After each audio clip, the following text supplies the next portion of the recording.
ओम श्री बृहस्पति नमः। आप सभी पर बृहस्पति देवता की कृपा सदा बनी रहे। बृहस्पतिवार का व्रत करने और व्रत कथा सुनने से स्त्री पुरुषों की सभी मनोकामनाएं पूर्ण होती हैं। इस व्रत से धन संपत्ति की प्राप्ति होती है, निसंतानों को पुत्र मिलता है, परिवार में सुख शांति बनी रहती है और सभी आनंद पूर्वक रहते हैं। बृहस्पतिवार व्रत की पौराणिक कथा के अनुसार प्राचीन समय की बात है। भारतवर्ष में एक राजा राज्य करता था। वह बड़ा प्रतापी और दानी था। वह नित्य प्रति मंदिर में भगवान के दर्शन करने जाता था। वह ब्राह्मण और गुरु की सेवा किया करता था। उसके द्वार से कोई भी याचक निराश होकर नहीं लौटता था। वह प्रत्येक गुरुवार को व्रत रखता और पूजन करता था। हर दिन गरीबों की सहायता करता था, परंतु ये सब बातें उसकी रानी को अच्छी नहीं लगती थी। वो न तो व्रत करती, न ही किसी को एक भी पैसा दान में देती थी और राजा से भी ऐसा करने को मना किया करती थी। एक समय की बात है कि राजा शिकार खेलने वन को चले गए थे। घर पर रानी और दासी थी। उसी समय गुरु बृहस्पति साधु का रूप धारण करके राजा के दरवाजे पर भिक्षा मांगने आए। साधु ने रानी से भिक्षा मांगी तो वह कहने लगी, हे साधु महाराज, मैं इस दान और पुण्य से तंग आ गई हूँ। इस कार्य के लिए तो मेरे पतिदेव ही बहुत हैं। अब आप ऐसी कृपा करें कि हमारा सारा धन नष्ट हो जाए और मैं आराम से रह सकूं। साधु रूपी बृहस्पति देव ने कहा, हे देवी, तुम बड़ी विचित्र हो। संतान और धन से कोई दुखी नहीं होता है, इसको तो सभी चाहते हैं। पापी भी पुत्र और धन की इच्छा करता है। अगर तुम्हारे पास धन अधिक है तो भूखे मनुष्यों को भोजन कराओ, प्याऊ लगवाओ, ब्राह्मणों को दान दो, धर्मशालाएं बनवाओ, कुआं, तालाब, बावड़ी, बाग, बगीचे आदि का निर्माण कराओ तथा निर्धनों की कुंवारी कन्याओं का विवाह कराओ और यज्ञ आदि करो। इस प्रकार के कर्मों से आपके कुल का और आपका नाम परलोक में सार्थक होगा और स्वर्ग की प्राप्ति होगी। किंतु रानी साधु की इन बातों से खुश नहीं हुई। उसने कहा, हे साधु महाराज, मुझे ऐसे धन की बिल्कुल आवश्यकता नहीं जिसको मैं अन्य लोगों को दान दूं या जिसको रखने और संभालने में ही मेरा सारा समय नष्ट हो जाए। तब साधु ने कहा, हे देवी, अगर तुम्हारी ऐसी ही इच्छा है तो जैसा मैं तुम्हें बताता हूँ तुम वैसा ही करना। बृहस्पतिवार के दिन घर को गोबर से लीपना, अपने केशों को पीली मिट्टी से धोना, राजा से कहना वह दाढ़ी कटवाए, भोजन में मांस मदिरा खाना, कपड़ा धोबी के यहाँ धुलने देना। इस प्रकार 7 बृहस्पतिवार करने से तुम्हारा सब धन नष्ट हो जाएगा। ऐसा कहकर साधु महाराज रूपी बृहस्पति देव अंतर्ध्यान हो गए। रानी ने साधु के कहे अनुसार 7 बृहस्पतिवार तक वैसा ही करने का विचार किया। साधु के बताए अनुसार कार्य करते हुए केवल 3 बृहस्पतिवार ही बीते थे कि उसकी समस्त धन संपत्ति नष्ट हो गई। भोजन के लिए दोनों समय परिवार तरसने लगा तथा सांसारिक भोगों से दुखी रहने लगा। तब वह राजा रानी से कहने लगा, हे रानी, तुम यहाँ पर रहो, मैं दूसरे देश को जाता हूँ। क्योंकि यहाँ पर मुझे सभी मनुष्य जानते हैं, इसलिए मैं यहाँ कोई काम नहीं कर सकता। मैं परदेश जा रहा हूँ, वहाँ कोई काम धंधा करूँगा, शायद हमारे भाग्य बदल जाए। ऐसा कहकर राजा परदेश चला गया। वह वहां जंगल से लकड़ी काटकर लाता और शहर में बेचता। इस तरह जीवन व्यतीत करने लगा। इधर राजा के बिना रानी और दासियां दुखी रहने लगी। किसी दिन भोजन मिलता और किसी दिन जल पीकर ही रह जाती। एक बार रानी और दासियों को 7 दिन तक बिना भोजन के रहना पड़ा तो रानी ने अपनी दासी से कहा, हे दासी, यहाँ पास ही के नगर में मेरी बहन रहती है। वह बड़ी धनवान है। तू उसके पास जा और वहां से 5 सेर बेझर मांग कर ले आ, जिससे कुछ समय के लिए गुजर हो जाएगा। दासी रानी की बहन के पास गई। रानी की बहन उस समय पूजा कर रही थी। दासी ने रानी की बहन से कहा, हे रानी, मुझे आपकी बहन ने भेजा है, मुझे 5 सेर बेझर दे दो। दासी ने ये बात अनेक बार कही, परंतु रानी की बहन ने कोई उत्तर नहीं दिया, क्योंकि उस समय वह बृहस्पतिवार की कथा सुन रही थी। जब दासी को रानी की बहन से कोई उत्तर नहीं मिला तो वह बहुत दुखी हुई। उसे क्रोध भी आया। वह लौटकर रानी से बोली, हे रानी, आपकी बहन तो बहुत ही घमंडी है। वह तो छोटे लोगों से बात भी नहीं करती। मैंने उससे बहुत बार कहा, लेकिन उसने कोई उत्तर नहीं दिया। मैं वापस चली आई। रानी बोली, हे दासी, इसमें उसका कोई दोष नहीं है। जब बुरे दिन आते हैं तब कोई सहारा नहीं देता। अच्छे बुरे का पता विपत्ति में ही लगता है। अब तो जो ईश्वर की इच्छा होगी वही होगा। ये सब हमारे भाग्य का दोष है। उधर रानी की बहन ने सोचा कि मेरी बहन की दासी आई थी, परंतु मैं उससे नहीं बोली, इससे वह बहुत दुखी हुई होगी। अतः कथा सुनकर और विष्णु भगवान का पूजन समाप्त कर वह अपनी बहन के घर आई और कहने लगी, हे बहन, मैं बृहस्पतिवार का व्रत कर रही थी। तुम्हारी दासी हमारे घर गई थी, परंतु जब तक कथा होती है तब तक हम लोग न उठते हैं और न बोलते हैं। इसलिए मैं नहीं बोली। कहो दासी क्यों गई थी? रानी बोली, बहन हमारे घर अनाज नहीं था। वैसे तुमसे कोई बात छिपी नहीं है, इस कारण मैंने दासी को तुम्हारे पास 5 सेर बेजर लेने के लिए भेजा था। रानी की बहन बोली, बहन देखो बृहस्पति भगवान सबकी मनोकामनाएं पूर्ण करते हैं। देखो शायद तुम्हारे घर में अनाज रखा हो। ये सुनकर दासी घर के अंदर गई तो वहां उसे एक घड़ा बेजर का मिल गया। उसे बड़ी हैरानी हुई क्योंकि उसने एक एक बर्तन देख लिया था। उसने बाहर आकर रानी को बताया। दासी अपनी रानी से कहने लगी, हे रानी देखो, वैसे हमको जब अन्न नहीं मिलता तब हम रोज व्रत ही तो करते हैं। अगर इनसे व्रत की विधि और कथा पूछ ली जाए तो उसे हम भी किया करेंगे। दासी के कहने पर रानी ने अपनी बहन से बृहस्पतिवार व्रत के बारे में पूछा। उसकी बहन ने बताया, हे रानी बहन, बृहस्पतिवार को सूर्योदय से पहले उठकर स्नान करके बृहस्पतिवार का व्रत करना चाहिए, लेकिन उस दिन सिर नहीं धोना चाहिए। बृहस्पतिवार के व्रत में चने की दाल और मुनक्का से विष्णु भगवान का केले के वृक्ष की जड़ में पूजन करें तथा दीपक जलावे। उस दिन एक ही समय भोजन करें। भोजन पीले खाद्य पदार्थ का करें और कथा सुने। इस प्रकार करने से गुरु भगवान प्रसन्न होते हैं, अन्न पुत्र धन देते हैं, मनोकामना पूर्ण करते हैं। व्रत और पूजन की विधि बताकर रानी की बहन अपने घर लौट गई। रानी और दासी दोनों ने निश्चय किया कि बृहस्पति देव भगवान का पूजन जरूर करेंगे। 7 दिन बाद जब बृहस्पतिवार आया तो उन्होंने व्रत रखा। गुड़साल में जाकर चना और गुड़ बीन लाई तथा उसकी दाल से केले की जड़ तथा विष्णु भगवान का पूजन किया। अब पीला भोजन कहाँ से आए? दोनों बड़ी दुखी हुई, परंतु उन्होंने व्रत किया था, इस कारण बृहस्पति देव भगवान प्रसन्न थे। एक साधारण व्यक्ति के रूप में वे 2 थालों में सुंदर पीला भोजन लेकर आए और दासी को देकर बोले, हे दासी, ये भोजन तुम्हारे और रानी के लिए है, तुम दोनों कर लेना। दासी भोजन पाकर बहुत प्रसन्न हुई और रानी से बोली, रानी जी भोजन कर लो।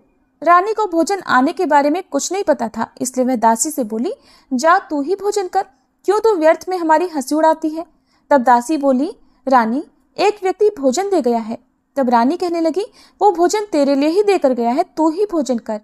दासी ने कहा, वह व्यक्ति हम दोनों के लिए 2 थालों में भोजन देकर गया है, इसलिए मैं और आप दोनों ही साथ साथ भोजन करेंगे। फिर दोनों ने गुरु भगवान को नमस्कार कर भोजन किया। उसके बाद से वे प्रत्येक बृहस्पतिवार को गुरु भगवान का व्रत और पूजन करने लगी।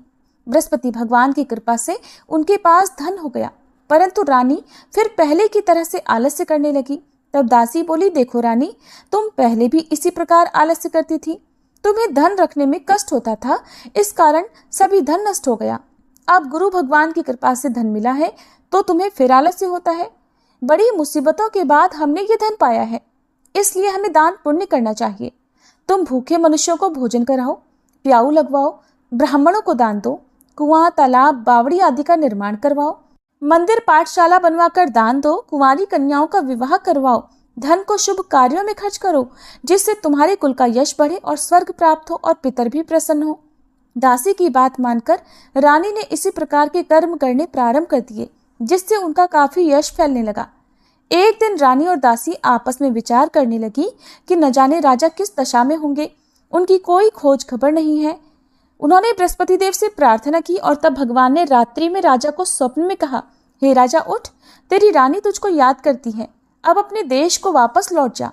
राजा प्रातःकाल उठकर जंगल से लकड़ियां काट कर लाने के लिए जंगल की ओर चल पड़ा।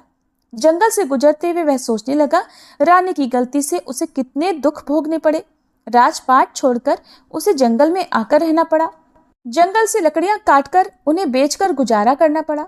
उसी समय उस जंगल में बृहस्पति देव एक साधु का रूप धारण करके आए और राजा के पास आकर बोले, हे लकड़हारे, तुम इस सुनसान जंगल में किस चिंता में बैठे हो, मुझे बतलाओ। यह सुनकर राजा की आंखों में आंसू भर आए और साधु की वंदना करके वह बोला, हे प्रभु, आप सब कुछ जानने वाले हैं। ऐसा कहकर राजा ने साधु को अपनी संपूर्ण कथा सुना दी। महात्मा दयालु होते हैं। वे राजा से बोले, हे राजा, तुम्हारी पत्नी ने बृहस्पति देव के प्रति अपराध किया था, जिसके कारण तुम्हारी ये दशा हुई। अब तुम किसी प्रकार की चिंता मत करो, भगवान तुम्हें पहले से अधिक धन देंगे। देखो, तुम्हारी पत्नी ने बृहस्पतिवार का व्रत करना प्रारंभ कर दिया है। अब तुम भी बृहस्पतिवार का व्रत करके चने की दाल और गुड़ जल के लोटे में डालकर केले का पूजन करो, फिर कथा कहो या सुनो, भगवान तुम्हारी सब मनोकामनाओं को पूर्ण करेंगे।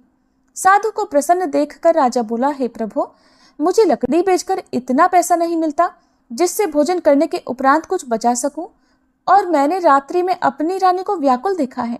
मेरे पास कोई साधन नहीं जिससे समाचार जान सकूं। फिर मैं बृहस्पति देव की क्या कहानी कहूं? मुझे तो कुछ भी नहीं मालूम है। साधु ने कहा, हे राजा, तुम किसी बात की चिंता मत करो। बृहस्पतिवार के दिन तुम रोजाना की तरह लकड़ियां लेकर शहर में जाओ। तुम्हें रोज से 2 गुना धन प्राप्त होगा, जिससे तुम भलीभांति भोजन कर लोगे और बृहस्पति देव की पूजा का सामान भी आ जाएगा। बृहस्पतिवार की कथा इस प्रकार है। प्राचीन काल में एक बहुत ही निर्धन ब्राह्मण था। उसकी कोई संतान नहीं थी। वह नित्य पूजा पाठ करता, परंतु उसकी पत्नी बहुत मलिनता के साथ रहती थी। वो न तो स्नान करती और न किसी देवता का पूजन करती थी। प्रातःकाल उठते ही सबसे पहले भोजन करती, बाद में कोई अन्य कार्य करती। ब्राह्मण देवता बहुत दुखी रहते थे। पत्नी को बहुत समझाते, किंतु कोई परिणाम नहीं निकलता। भगवान की कृपा से ब्राह्मण की पत्नी के कन्या उत्पन्न हुई। वह कन्या अपने पिता के घर में बड़ी होने लगी। वह बालिका प्रातः स्नान करके भगवान विष्णु का जप करती। वह बचपन से ही बृहस्पतिवार का व्रत भी करने लगी थी। पूजा पाठ समाप्त कर स्कूल जाती तो अपनी मुट्ठी में जौ भरकर ले जाती और पाठशाला जाने के मार्ग में डालती जाती। वही जौ सोने के हो जाते तो लौटते समय उनको बीनकर घर ले आती। एक दिन वह बालिका सूप में उन सोने के जौ को फटककर साफ कर रही थी। तभी उसकी माँ ने देख लिया और कहने लगी, हे बेटी, सोने के जौ को फटकने के लिए सोने का सूप होना चाहिए। दूसरे दिन गुरुवार था। उस कन्या ने व्रत रखा और बृहस्पति देव से प्रार्थना करके कहा, हे प्रभु, यदि मैंने सच्चे मन से आपकी पूजा की हो तो मुझे सोने का सूप दे दो। बृहस्पति देव ने उसकी प्रार्थना स्वीकार कर ली। रोजाना की तरह वह कन्या जौ फैलाती हुई पाठशाला चली गई। पाठशाला से लौटकर जब वह जौ बीन रही थी तो बृहस्पति देव की कृपा से उसे सोने का सूप मिला। उसे वह घर ले आई और उससे जौ साफ करने लगी, परंतु उसकी माँ का वही ढंग रहा। एक दिन की बात है, वह कन्या सोने के सूप में जौ साफ कर रही थी। उस समय उस नगर का राजकुमार वहां से होकर निकला। इस कन्या के रूप और सोने के सूप में जौ को साफ करते देखकर वह उस कन्या पर मोहित हो गया। राजमहल आकर वह भोजन तथा जल त्याग कर उदास होकर लेट गया। राजा को जब राजकुमार द्वारा अन्न जल त्यागने का समाचार मिला तो अपने मंत्रियों के साथ वह अपने पुत्र के पास आया और बोले, हे बेटा, तुम्हें किस बात का कष्ट है? किसी ने अपमान किया है अथवा कोई और कारण है? मुझे बताओ, मैं वही करूंगा जिससे तुम्हें प्रसन्नता हो। तब राजकुमार ने अपने पिता की बातें सुनी और बोला, मुझे आपकी कृपा से किसी बात का दुख नहीं है। किसी ने मेरा अपमान नहीं किया है, परंतु मैं उस लड़की के साथ विवाह करना चाहता हूँ जो सोने के सूप में जौ साफ कर रही थी। यह सुनकर राजा आश्चर्य में पड़ गया और बोला, हे बेटा, इस तरह की कन्या का पता तुम ही लगाओ। मैं उसके साथ तुम्हारा विवाह अवश्य ही करवा दूंगा। राजकुमार ने राजा को उस लड़की के घर का पता बतलाया। मंत्री उस लड़की के घर गया और राजा का आदेश ब्राह्मण को सुनाया। कुछ ही दिन बाद ब्राह्मण की कन्या का विवाह राजकुमार के साथ संपन्न हो गया। कन्या के घर से जाते ही उस ब्राह्मण देवता के घर में पहले की तरह गरीबी का वास हो गया। अब भोजन के लिए भी अन्न बड़ी मुश्किल से मिलता था। एक दिन दुखी होकर ब्राह्मण अपनी पुत्री से मिलने गया। बेटी ने पिता की दुखी अवस्था को देखा और अपनी माँ का समाचार पूछा। ब्राह्मण देवता ने सभी हाल कह सुनाया। तब कन्या ने बहुत सारा धन देकर अपने पिता को विदा कर दिया। इस तरह ब्राह्मण का कुछ समय सुखपूर्वक बीता, लेकिन कुछ दिन बाद फिर वही हाल हो गया। ब्राह्मण फिर अपनी कन्या के यहाँ गया और सभी हाल कहा तो पुत्री कहने लगी, हे पिताजी, आप माताजी को यहाँ लिवा लाओ, मैं उन्हें वह विधि बता दूंगी जिससे गरीबी दूर हो जाए। अब ब्राह्मण देवता अपनी पत्नी को साथ लेकर अपनी पुत्री के पास राजमहल में पहुंचे तो पुत्री अपनी माँ को समझाने लगी, हे माँ, तुम प्रातःकाल उठकर प्रथम स्नान आदि करके विष्णु भगवान का पूजन करो तो सब दरिद्रता दूर हो जाएगी। परंतु उसकी माँ ने उसकी एक बात नहीं मानी। वह प्रातःकाल उठकर अपनी पुत्री का बचा जूठन खा लेती थी। एक दिन उसकी पुत्री को बहुत गुस्सा आया। उसने एक रात कोठरी से सारा सामान निकाल दिया और उसमें अपनी माँ को बंद कर दिया। प्रातः उसमें से निकाला और स्नान आदि करा के पूजा पाठ करवाया तो उसकी माँ की बुद्धि ठीक हो गई। इसके बाद वह नियम से पूजा पाठ करती और प्रत्येक बृहस्पतिवार को व्रत करने लगी। इस व्रत के पुण्य प्रभाव से उसकी माँ भी बहुत धनवान हो गई और बृहस्पति देवता के प्रभाव से स्वर्ग को गई। वह ब्राह्मण भी सुखपूर्वक इस लोक का सुख भोग कर स्वर्ग को प्राप्त हुए। इस तरह कहानी कहकर साधु महाराज वहां से लोप हो गए। धीरे धीरे समय बीतने पर फिर बृहस्पतिवार का दिन आया। राजा जंगल से लकड़ी काटकर किसी शहर में बेचने गए। उसे उस दिन और दिनों से अधिक धन मिला। राजा ने चना, गुड़ आदि लाकर बृहस्पतिवार का व्रत किया। उस दिन से उसके सभी क्लेश दूर हुए। परंतु जब अगला गुरुवार का दिन आया तो वह बृहस्पतिवार का व्रत करना भूल गया। इस कारण बृहस्पति भगवान नाराज हो गए। उस दिन उस नगर के राजा ने विशाल यज्ञ का आयोजन किया तथा अपने समस्त राज्य में घोषणा करवा दी कि कोई भी मनुष्य अपने घर में भोजन ना बनाए और आग भी न जलाए। समस्त जनता मेरे यहाँ भोजन करने आए। इस आज्ञा को जो न मानेगा उसको फांसी की सजा दी जाएगी। राजा की आज्ञा अनुसार राज्य के सभी निवासी राजा के भोज में सम्मिलित हुए, लेकिन लकड़हारा कुछ देर से पहुंचा, इसलिए राजा उसको अपने साथ महल में ले गए। जब राजा लकड़हारे को भोजन करा रहे थे तो रानी की दृष्टि उस खूंटी पर पड़ी जिस पर उसका हार लटका हुआ था। उसे हार खूंटी पर लटका दिखाई नहीं दिया। रानी को निश्चय हो गया कि मेरा हार उस लकड़हारे ने चुरा लिया है। उसी समय सैनिक बुलवाकर उसको कैद खाने में डलवा दिया। जब लकड़हारा कारागार में पड़ गया तो बहुत दुखी होकर विचार करने लगा कि न जाने कौन से पूर्व जन्म के कर्म से मुझे ये दुख प्राप्त हुआ है, और उसी साधु को याद करने लगा जो जंगल में मिला था। तत्काल बृहस्पति देव साधु के रूप में प्रकट हो गए और उसकी दशा को देखकर कहने लगे, अरे मूर्ख, तूने बृहस्पति देवता की कथा नहीं की, इस कारण तुझे दुख प्राप्त हुआ है। अब चिंता मत कर, बृहस्पतिवार के दिन कारागार के दरवाजे पर 4 पैसे पड़े मिलेंगे। उनसे तो बृहस्पति देव की पूजा करना तो तेरे सभी कष्ट दूर हो जाएंगे। अगले बृहस्पतिवार उसे कारागार के द्वार पर 4 पैसे पड़े मिले। राजा ने पूजा का सामान मंगवाकर कथा कही और प्रसाद बांटा। उसी रात्रि को बृहस्पति देव ने उस नगर के राजा को स्वप्न में कहा, हे राजा, तूने जिस आदमी को कारागार में बंद करा दिया है वह निर्दोष है, वह राजा है, उसे छोड़ देना। रानी का हार उसी खूंटी पर लटका हुआ है। अगर तू ऐसा नहीं करेगा तो मैं तेरे राज्य को नष्ट कर दूंगा। राजा प्रातःकाल उठा और खूंटी पर हार टंगा देखकर लकड़हारे को बुलाकर क्षमा मांगी तथा राजा के योग्य सुंदर वस्त्र आभूषण भेंट कर उसे विदा किया। गुरुदेव की आज्ञा अनुसार राजा अब अपने नगर को चल दिया। राजा जब नगर के निकट पहुंचा तो उसे बड़ा ही आश्चर्य हुआ। नगर में पहले से अधिक बाग, तालाब और कुएं तथा बहुत सी धर्मशाला, मंदिर आदि बने हुए हैं। राजा ने पूछा कि ये किसका बाग और धर्मशाला है। तब नगर के सब लोग कहने लगे, ये सब रानी और दासी द्वारा बनवाए गए हैं। राजा को आश्चर्य हुआ और गुस्सा भी आया। जब रानी ने खबर सुनी कि राजा आ रहे हैं तो उसने अपनी दासी से कहा, हे दासी, देख, राजा हमको कितनी बुरी हालत में छोड़ गए थे। वह हमारी ऐसी हालत देख कर लौट ना जाए, इसलिए तो दरवाजे पर खड़ी हो जा। रानी की आज्ञा अनुसार दासी दरवाजे पर खड़ी हो गई। जब राजा आए तो उन्हें अपने साथ महल में लिवा लाई। तब राजा ने क्रोध करके अपनी तलवार निकाली और पूछने लगा, बताओ, ये धन तुम्हें कैसे प्राप्त हुआ है। तब रानी ने बताया, हमें ये सब धन बृहस्पति देव के व्रत के प्रभाव से प्राप्त हुआ है। राजा ने तब निश्चय किया कि 7 रोज बाद तो सभी बृहस्पति देव का पूजन करते हैं, परंतु मैं रोजाना दिन में 3 बार कथा कहा करूंगा तथा रोज व्रत किया करूंगा। अब हर समय राजा के दुपट्टे में चने की दाल बंधी रहती तथा दिन में 3 बार वह कथा कहता। एक दिन राजा ने विचार किया कि चलो अपनी बहन के यहाँ हो आवे। इस तरह का निश्चय कर राजा घोड़े पर सवार होकर अपनी बहन के यहाँ चल पड़ा। रास्ते में उसने देखा कि कुछ आदमी एक मुर्दे को लिए जा रहे हैं। उन्हें रोककर राजा कहने लगा, अरे भाइयों, मेरी बृहस्पतिवार की कथा सुन लो। वे बोले, लो, हमारा तो आदमी मर गया है, इसको अपनी कथा की पड़ी है।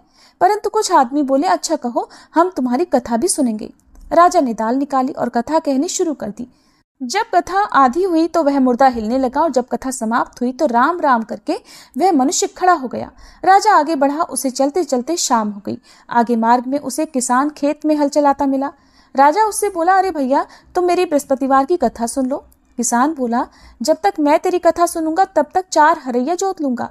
जा, अपनी कथा किसी और को सुनाना। राजा आगे चलने लगा। राजा के हटते ही बैल पछाड़ खाकर गिर गए तथा किसान के पेट में बहुत जोर से दर्द होने लगा। उसी समय किसान की माँ रोटी लेकर आई। उसने जब ये देखा तो अपने पुत्र से सब हाल पूछा। बेटे ने सभी हाल बता दिया। बुढ़िया दौड़ी दौड़ी उस घुड़सवार के पास गई और उससे बोली, मैं तेरी कथा सुनूंगी, तू अपनी कथा मेरे खेत पर ही चलकर कहना। राजा ने लौटकर बुढ़िया के खेत पर जाकर कथा कही, जिसके सुनते ही बैल खड़े हो गए और किसान के पेट का दर्द भी बंद हो गया। अब राजा अपनी बहन के घर पहुंच गया। बहन ने भाई की खूब मेहमानी की। दूसरे दिन प्रातःकाल राजा जगा तो देखने लगा कि सब लोग भोजन कर रहे हैं। राजा ने अपनी बहन से पूछा कि ऐसा कोई मनुष्य है जिसने भोजन ना किया हो, जो मेरी बृहस्पतिवार की कथा सुन ले। तो बहन बोली, हे भैया, ये देश ऐसा ही है। पहले यहाँ के लोग भोजन करते हैं, बाद में अन्य कोई काम करते हैं। अगर पड़ोस में कोई हो तो देख कर आती हूँ। ऐसा कहकर बहन देखने चली, परंतु उसे कोई भी ऐसा व्यक्ति नहीं मिला जिसने भोजन नहीं किया हो। फिर वह एक कुम्हार के घर गई जिसका लड़का बीमार था। उसे पता चला कि उसके यहाँ 3 दिन से किसी ने भोजन नहीं किया है। रानी ने अपने भाई की कथा सुनने के लिए कुम्हार से कहा तो वह तैयार हो गया। तब राजा ने जाकर बृहस्पतिवार की कथा कही, जिसको सुनकर उसका लड़का ठीक हो गया। अब तो राजा की प्रशंसा होने लगी। एक दिन राजा ने अपनी बहन से कहा, हे बहन, अब मैं अपने घर जाऊंगा, तुम भी तैयार हो जाओ। राजा की बहन ने अपनी सास से अपने भाई के साथ जाने की आज्ञा मांगी तो सास बोली, चली जा, परंतु अपने लड़कों को मत ले जाना, क्योंकि तेरे भाई की कोई संतान नहीं होती है। बहन ने अपने भाई से कहा, हे भैया, मैं तो चलूंगी, परंतु कोई बालक नहीं जाएगा। राजा ने कहा, जब कोई बालक नहीं चलेगा तब तुम भी जाकर क्या करोगी? फिर दुखी मन से राजा अपने नगर को लौट आया। राजा ने अपनी रानी से कहा, हम निसंतान हैं, इसलिए हमारे घर आना कोई पसंद नहीं करता। हम निर्वंशी राजा हैं। ऐसा कहकर वह बिना भोजन आदि किए शैया पर लेट गया। रानी बोली, हे प्रभु, बृहस्पति देव ने हमें सब कुछ दिया है, वे हमें संतान भी अवश्य देंगे। उसी रात बृहस्पति देव ने राजा को स्वप्न में कहा, हे राजा, उठ, सभी सोच त्याग दे, तेरी रानी गर्भ से है। राजा को यह जानकर बड़ी प्रसन्नता हुई। 9वें महीने रानी के गर्भ से एक सुंदर पुत्र पैदा हुआ। जब राजा की बहन ने यह शुभ समाचार सुना तो वह बहुत खुश हुई तथा बधाई लेकर अपने भाई के यहाँ आई। तभी रानी ने कहा, घोड़ा चढ़कर तो नहीं आई, गधा चढ़ी आई। राजा की बहन बोली, भाई, मैं इस प्रकार न कहती तो तुम्हें संतान कैसे मिलती? बृहस्पति देव ऐसे ही हैं, जिसके मन में जो कामनाएं रहती है सभी को पूर्ण करते हैं। जो सद्भावना पूर्वक बृहस्पतिवार का व्रत करता है और कथा पढ़ता है अथवा सुनता है, दूसरों को सुनाता है, बृहस्पति देव उसकी सभी मनोकामनाएं पूर्ण करते हैं। बृहस्पति देव उनकी सदैव रक्षा करते हैं। जो संसार में सद्भावना और सच्चे मन से बृहस्पति देव का पूजन करते हैं, उनकी सभी मनोकामनाएं उसी प्रकार पूर्ण होती हैं जैसे रानी और राजा ने बृहस्पति देव की कथा का गुणगान किया, उनकी सभी इच्छाएं बृहस्पति देव ने पूर्ण की। मनुष्य को हृदय से उनका मनन करते हुए जयकार करनी चाहिए। प्रेम से बोलिए, बृहस्पति देवता की जय। ये थी बृहस्पतिवार व्रत कथा। अब सुनिए आरती। ओम जय बृहस्पति देवा, स्वामी जय बृहस्पति देवा। छिन छिन भोग लगाऊं, कदली फल मेवा। ओम जय बृहस्पति देवा। तुम पूर्ण परमात्मा, तुम अंतर्यामी, स्वामी तुम अंतर्यामी।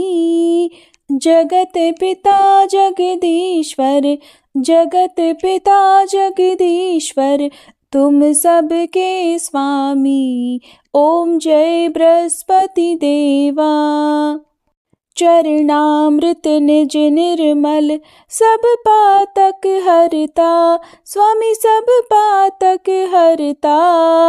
सकल मनोरथ दायक, सकल मनोरथ दायक, कृपा करो भरता। ओम जय बृहस्पति देवा। तन मन धन अर्पण कर, जो जन शरण पड़े, स्वामी जो जन शरण पड़े। प्रभु प्रकट तब होकर, प्रभु प्रकट तब होकर, आकर द्वार खड़े। ओम जय बृहस्पति देवा। दीन दयाल दयानिधि, भक्तन हितकारी, स्वामी भक्तन हितकारी। पाप दोष सब हरता, पाप दोष सब हरता, भव बंधन हारी। ओम जय बृहस्पति देवा। सकल मनोरथ दायक, सब संशय तारो, स्वामी सब संशय तारो। विषय विकार मिटाओ, विषय विकार मिटाओ, संतन सुखकारी। ओम जय बृहस्पति देवा। जो कोई आरती तेरी प्रेम सहित गावे, स्वामी प्रेम सहित गावे। ज्येष्ठानंद बंद सो सो निश्चय पावे। ओम जय बृहस्पति देवा। ओम जय बृहस्पति देवा, स्वामी जय बृहस्पति देवा। छिन छिन भोग लगाऊं, कदली फल मेवा। ओम जय बृहस्पति देवा।